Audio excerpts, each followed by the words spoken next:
তুমি সবচেয়ে ছোট জান্নাত যাকে দিবা, এই জান্নাতরা 10 দুনিয়ার সমান, কিন্তু আল্লাহ জান্নাতুল ফেরদাউস কত বড় হবে এটা আমি দেখতে চাই। জিবরাইল আলাইহিস সালাম কাকে জিজ্ঞাসা করতেছেন, কাকে বলতেছেন? আল্লাহ তাআলাকে বলতেছেন। তো আল্লাহ রাব্বুল আলামিন বলেন, জিবরাইল, জান্নাতুল ফেরদাউস আমি যাকে দিব এই জান্নাতরা তুমি ঘুরে আসতে পারবা না। আল্লাহ আমি যাব, আমার দেখার বড় শখ। একটা পর্যায়ে জিবরাইল আলাইহিস সালামকে আল্লাহ তাআলা বললেন যে সম্ভব না। জিবরাইল বলতেছে, আল্লাহ একটু দেখার ইচ্ছা মনের ভিতরে, তামান্না। তা আল্লাহ রাব্বুল আলামিন বলেন, যাও। জিবরাইল আলাইহিস সালামের পাখা কয়টা? 600 পাখা। কয়টা পাখা? 600 পাখা জিবরাইল আলাইহিস সালামের। এই 600 পাখার পাওয়ার কত? আসমান থেকে জমিন পর্যন্ত 500 বছরের দূরত্ব। এরকম জিবরাইল আলাইহিস সালাম 7 আসমানের উপরে ছিলেন। যেদিন ইউসুফ আলাইহিস সালামকে আল্লাহ তাআলা, যেদিন ইউসুফ আলাইহিস সালাম বিপদের সম্মুখীন হয়েছিলেন, ইউসুফ আলাইহিস সালামকে যেদিন কুয়ার মধ্যে ফেলাই দিয়েছিলেন, ওই দিন আল্লাহ তাআলা সাথে সাথে আল্লাহ তাআলা জিবরাইলকে পাঠাইছিলেন। জিবরাইল ওই দিন কোথায় ছিলেন? 7 আসমানের উপরে সিদরাতুল মুনতাহা যেটাকে বলা হয়। এই 7 আসমানের উপর থেকে এই জমিনের নিচ পর্যন্ত আসতে জিবরাইলের একটা পাখা লাগছে। কত মিনিট লাগছে? দূরত্ব কত বছরের? 500 বছরের। প্রথম জমিন থেকে আসমান পর্যন্ত 500 বছরের দূরত্ব। এরকম করে দ্বিতীয় আসমান তার চাইতে আরো বেশি দূরত্ব, তৃতীয় আসমান তার চাইতে আরো বেশি দূরত্ব। হাদিসের ভিতরে আছে যে সপ্তম আসমানের কাছে এই প্রথম জমিনটা একটা স্টেডিয়ামের মধ্যে যেরকম ফুটবলটা রাখলে যেরকম, ঠিক প্রথম আসমানটা সপ্তম আসমানের কাছে এরকম। বলি সুবহানাল্লাহ। এই জিবরাইল জান্নাতুল ফেরদাউস দেখার জন্য 600 পাখা মারার পরে জিবরাইল যাইতে যাইতে ক্লান্ত হয়ে গেছে। একটা পিলারের মধ্যে ধরার পরে বললেন, আল্লাহ জান্নাতুল ফেরদাউস শেষ। আল্লাহ রাব্বুল আলামিন বলেন, জিবরাইল মাত্র তুমি একটা পিলার, তুমি কি করছো? ধরছো। বলি সুবহানাল্লাহ। এত বড় একটা জান্নাত আমার আপনার জন্য আল্লাহ তাআলা বানায় রাখছেন। আর জান্নাতের নিয়ামতের কথা বলে তো শেষ করা যাবে না। জান্নাতের ভিতরে আল্লাহ তাআলা বান্দার জন্য এত অফুরন্ত রহমত এবং অফুরন্ত আল্লাহ তাআলা রিজিক দিবেন, যেটা আমরা চোখ দিয়ে কখনো দেখি নাই, যেটা কখনো আমরা কল্পনাও করি নাই। বলি সুবহানাল্লাহ। মুহতারাম হাজিরিন, দুনিয়ার জমিনে কোনো ব্যক্তি বলতে পারবে না 100% সুখী। বলতে পারবে? আল্লাহ তাআলা তার চতুর্পাশ দিয়ে 100% দিছে, এরকম বলতে পারবে? আল্লাহ তাআলা কোনো না কোনো ভাবে তাকে আল্লাহ তাআলা অশান্তিতে রাখছে, ঠিক কিনা? আল্লাহ তাআলা পরিপূর্ণ কোনো বান্দাকে দুনিয়াতে দেন নাই, কোনো না কোনো একটা আল্লাহ তাআলা কমতি রেখেছে, ঘাটতি আছে। কিন্তু জান্নাতের ভিতরে কোনো অশান্তি বলতে কিছুই থাকবে না, কোনো ঘাটতি বলতে কোনো কিছুই থাকবে না। আল্লাহ তাআলা 100% শান্তি তাকে জান্নাতে দিবে। বলি সুবহানাল্লাহ।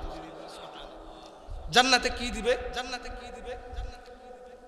আল্লাহ রাব্বুল আলামিন বলেন যে খালিদিনা ফিহা, জান্নাতে কতদিন পর্যন্ত থাকবে? তো আল্লাহ রাব্বুল আলামিন বলেন খালিদিনা ফিহা, তারা জান্নাতে থাকবে চিরস্থায়ী। বলি সুবহানাল্লাহ। জান্নাতের নাজ নিয়ামত তারা চিরস্থায়ী ভাবে ভোগ করবে। তারা খাইতে খাইতে গলা পর্যন্ত খাবে, এত পরিমাণ খাবে, জান্নাতি খাবার এত পরিমাণ স্বাদ হবে যে খাইতে খাইতে গলা পর্যন্ত তারা খাবে। খাবার পরে কি তাদের পেটের মধ্যে সমস্যা হবে? না। আল্লাহ রাব্বুল আলামিন বলেন, বান্দা তখন একটা ডেক দিবে, ডেকটা মেশকাম্বরে গ্রান হয়ে তার পেটের ভিতরে যে খাবার ছিল সবগুলো হজম হয়ে যাবে। বলি সুবহানাল্লাহ। কোনো পায়খানা নাই, প্রস্রাব নাই, কোনো কিছুই নেই, যা মনে চায় তাই খাইবেন। আপনার সামনে দিয়া মধুর নহর যাবে, শরাবের নহর যাবে।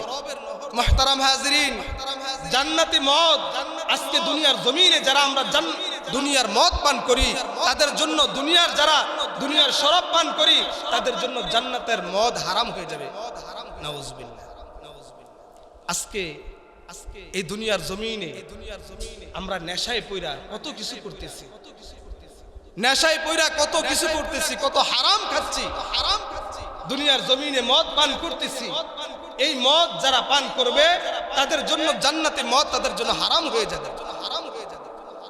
এই জন্য দুনিয়ার মদ আমরা চাই না, জান্নাতের শরাব যেটা খাইলে তৃষ্ণার সাথে সাথে মিটে যাবে। উড়ন্ত পাখিগুলি আপনার সামনে দিয়ে উড়ে যাবে, আপনার মনের ভিতরে একটু আশা, মানে সাথে সাথে যে আপনি পাখিটা খাবেন এই চিন্তাটা মাথার মধ্যে আনছেন, আনার সাথে সাথে আল্লাহ রাব্বুল আলামিন আপনার এই পাখিটাকে গুনাহ করে আল্লাহ তাআলা আপনার সামনে হাজির করে দিবেন। সুবহানাল্লাহ। জান্নাতি মাছ খাবেন, আবার এগুলি খাওয়ার পরে যে হাড়গুলি থাকবেন, থাকার পরে রাখার পরে এই হাড়গুলি আবার পুনরায় মাছ হয়ে যাবে। বলি সুবহানাল্লাহ। তখন ওই তাদেরকে জিজ্ঞাসা করবে, তোমাদের কেন আমরা খেয়ে ফেললাম? তো ওই মাছ বলবে, তুমি কি জানো না আল্লাহ রাব্বুল আলামিন এখানে খালিদিনা ফিহা, এখানে যা রাখছেন সবার জন্য চিরস্থায়ী। বলে সুবহানাল্লাহ। মুহতারাম হাজিরিন, জান্নাতের আলোচনা করে শেষ করা যাবে না। সবচাইতে বড় নিয়ামত হবে বান্দার জন্য যেদিন আল্লাহ তাআলাকে বান্দা সরাসরি তার এই চর্ম চোখ দ্বারা আল্লাহ তাআলাকে দেখবে। বলি সুবহানাল্লাহ। ওই দিন আল্লাহ তাআলাকে সরাসরি দেখবেন। আল্লাহ তাআলা হাসরের ময়দানে বিচারের পরে আল্লাহ রাব্বুল আলামিন সবাইকে যখন ফয়সালা করে দিবে, বলবে, আমি আল্লাহ রাব্বুল আলামিন তোমাদেরকে যা স্বীকৃতি দিয়েছিলাম সব কি তোমরা পাইছো? সবাই বলবে, জি আল্লাহ পাইছি। কিন্তু দুনিয়ার জমিনে যারা উলামায়ে কেরাম, যারা হাদিস কোরআন শিখছেন, তারা তো জানেন আল্লাহ তাআলা জান্নাতে সরাসরি দেখা করবেন আল্লাহ তাআলা বান্দার সাথে। তাআলামরা বলবে যে আল্লাহ, আমরা তো এখনো একটা জিনিস পাই নাই। সেই জিনিসটা কি? সেই জিনিসটা হলো আল্লাহ তোমার দিদার, সরাসরি তোমাকে এই চর্মচক্ষু দ্বারা আমরা দেখব। এটা এখনো পর্যন্ত আমরা তো দেখি নাই। বলি সুবহানাল্লাহ। মুহতারাম হাজিরিন, ওই দিন আল্লাহ তাআলার দিকে তাকাইয়া হাদিসের ভিতরে আছে যে আল্লাহ তাআলার নূরের তাজাল্লি যার উপরে পড়বে, এই নূরের তাজাল্লি পড়ার সাথে সাথে ওই বান্দা আগে যত সুন্দর ছিল তার চাইতে আরো কোটি গুণ সুন্দর হয়ে যাবে। সুবহানাল্লাহ। আল্লাহ তাআলার নূরের তাজাল্লি এটা কি সাধারণ বিষয়? মুসা আলাইহিস সালাম আল্লাহকে দেখার জন্য চাইছিলেন না? আল্লাহ রাব্বুল আলামিন কি বলছিলেন? আল্লাহ রাব্বুল আলামিন বলছিলেন, মুসা, এই দুনিয়ার চর্মচক্ষু দ্বারা তুমি আমি আল্লাহ তাআলাকে দেখা সম্ভব না। মুসা তো অনেক আল্লাহর সবচাইতে মানে কাছের মানুষ ছিলেন, বন্ধু ছিলেন, যাকে বলা হয়তো কালিমুল্লাহ, যে আল্লাহ তাআলা সবচাইতে বেশি আল্লাহর সাথে কথা বলছেন। এ মুসা তো মানে না, তার দিল মানে না। আল্লাহ রাব্বুল আলামিন বলতেছেন, মুসা সম্ভব না, তোমার দুনিয়ার এই চর্মচক্ষু দ্বারা তুমি আমি আল্লাহ তাআলাকে দেখবা, এটা সম্ভব না। মুসা বারবার আল্লাহর কাছে আবদার করতেছে। আল্লাহ রাব্বুল আলামিন বলেন, মুসা, শুধু তুমি তো আমাকে দেখতে পারবা না, তবে আমার নূরের তাজাল্লি একটু ছাড়ব। তুমি কি করো? যেটার নাম হলো সিনাই পর্বত, যারা আমরা তুর পর্বত হিসাবে আমরা চিনি, তুর পাহাড়। আল্লাহ রাব্বুল আলামিন বলেন, মুসা, তুমি গোটা এই পাহাড়ের চতুর্পাশ দিয়ে একটা দাগ দাও, বড় করে। একটা পর্যায়ে পয়গম্বর মুসা দাগ দিছিলেন বিশাল করে। কেন? যেন এটার ভিতরে যেন কোনো পোকা মাকড় না আসতে পারে। এটার ভিতরে যদি কোনো পোকা মাকড় কোনো কিছু আসে, সাথে সাথে সে মারা যাবে। পয়গম্বর মুসা এই সিনাই পর্বতের মধ্যে বিশাল দাগ দিলেন। দেওয়ার পরে আল্লাহ রাব্বুল আলামিন একটু নূরের তাজাল্লি ওই পাহাড়ের মধ্যে ছেড়ে দিলেন। আল্লাহ রাব্বুল আলামিনের নূরের তাজাল্লি একটু ছাড়ার কারণে সিনাই পর্বত সাথে সাথে পুড়ে গেছে। বলে আল্লাহু আকবার। পয়গম্বর মূসা বেহুশ হয়ে গেছে। পয়গম্বর মূসা বেহুশ হয়ে গেছে। আল্লাহর নূরের তাজাল্লি একটু ছাড়ছে, তাতে পাহাড় পুড়ে গেছে। তাহলে আল্লাহ তাআলার সামনে যখন আমরা যাব তখন কি আর এরকম হবে না? হাদিসের ভিতরে আছে তখন আল্লাহ তাআলার নূরের তাজাল্লির কারণে জান্নাতি মানুষগুলি সবগুলি যত সুন্দর ছিল তার চাইতে আরো কোটি গুণ সুন্দর হয়ে যাবে। সুবহানাল্লাহ। এই জান্নাতকে আমরা চাই। এই জান্নাত চাইলে কি করতে হবে? দুনিয়ার মোহাব্বত রাখতে হবে দিলের ভিতরে, না দুনিয়ার মোহাব্বত ছাড়তে হবে? দুনিয়ার মোহাব্বত ছাড়তে হবে। যদি আল্লাহ তাআলার দিদার চাই তাহলে এই দুনিয়াকে লাত্তি মারতে হবে, আখিরাতকে ধরতে হবে। যদি আমরা আল্লাহ তাআলার দিদার চাই, এই জন্য মুহতারাম হাজিরিন, এই দুনিয়াতে আমরা আসছি অল্প কিছুদিনের জন্য।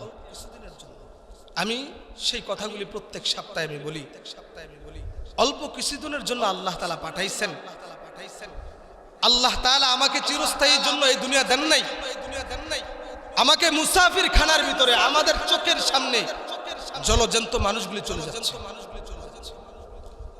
আমাদের চোখের সামনে জ্বলন্ত মানুষগুলি, আমাদের ভাই, আমাদের বন্ধু, আমাদের কত আত্মীয় স্বজন সবাই চলে যাচ্ছে।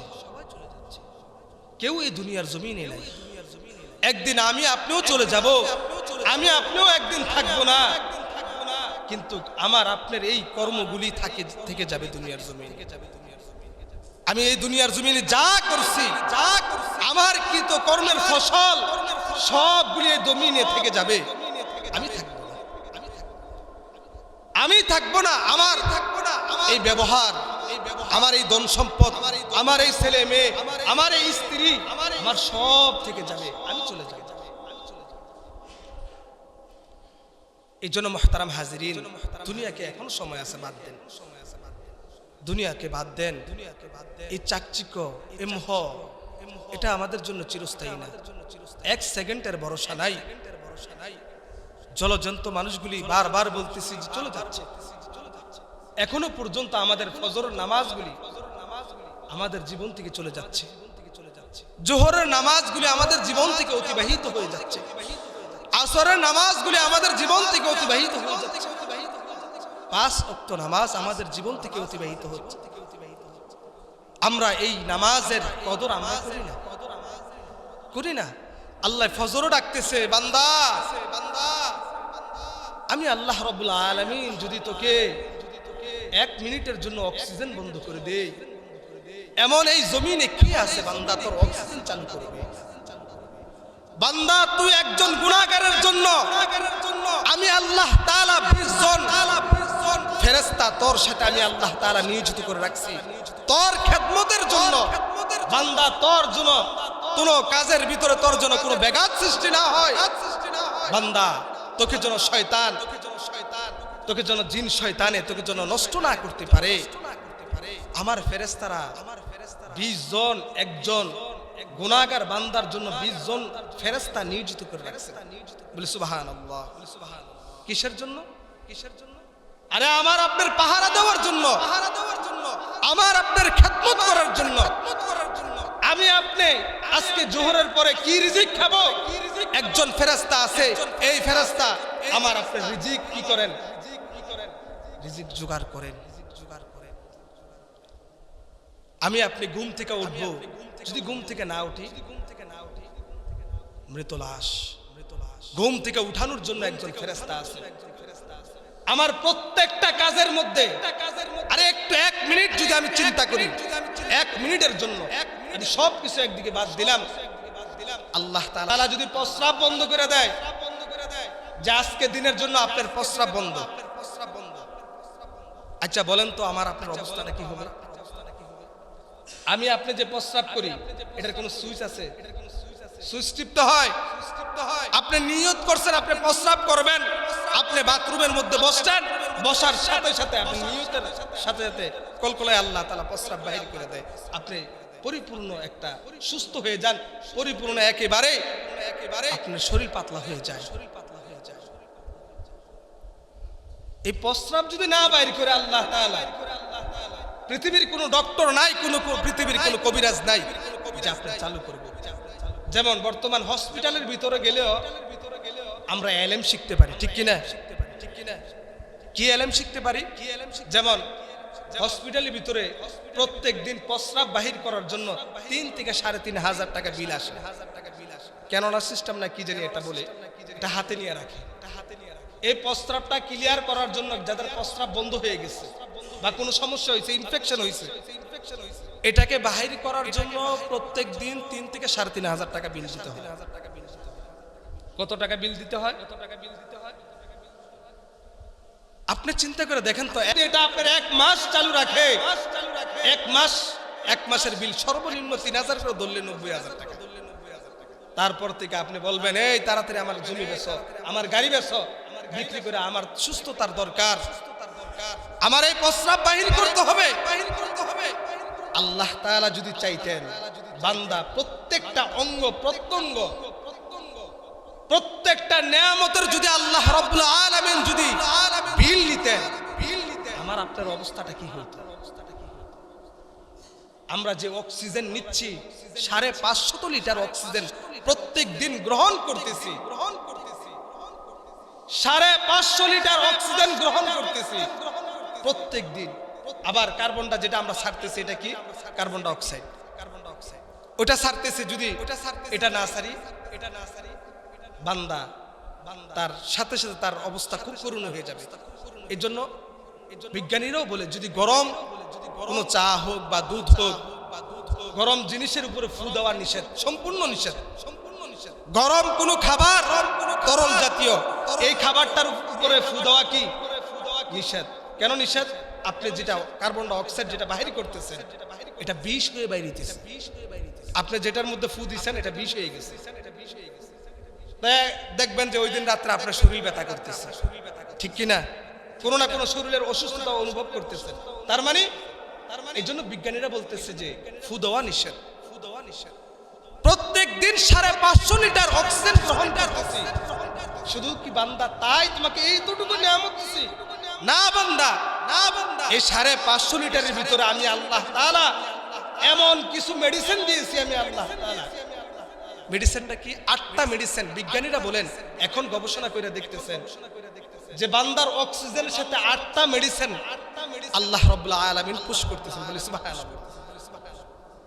এই অক্সিজেন নিচ্ছেন, 8টা মেডিসিন যে এটার সাথে আল্লাহ তাআলা দিচ্ছেন, যে মেডিসিনের কারণে আমাদের যে রক্ত আছে, তো বিজ্ঞানীদের কথা 3 মাস 3 দিন পর পরে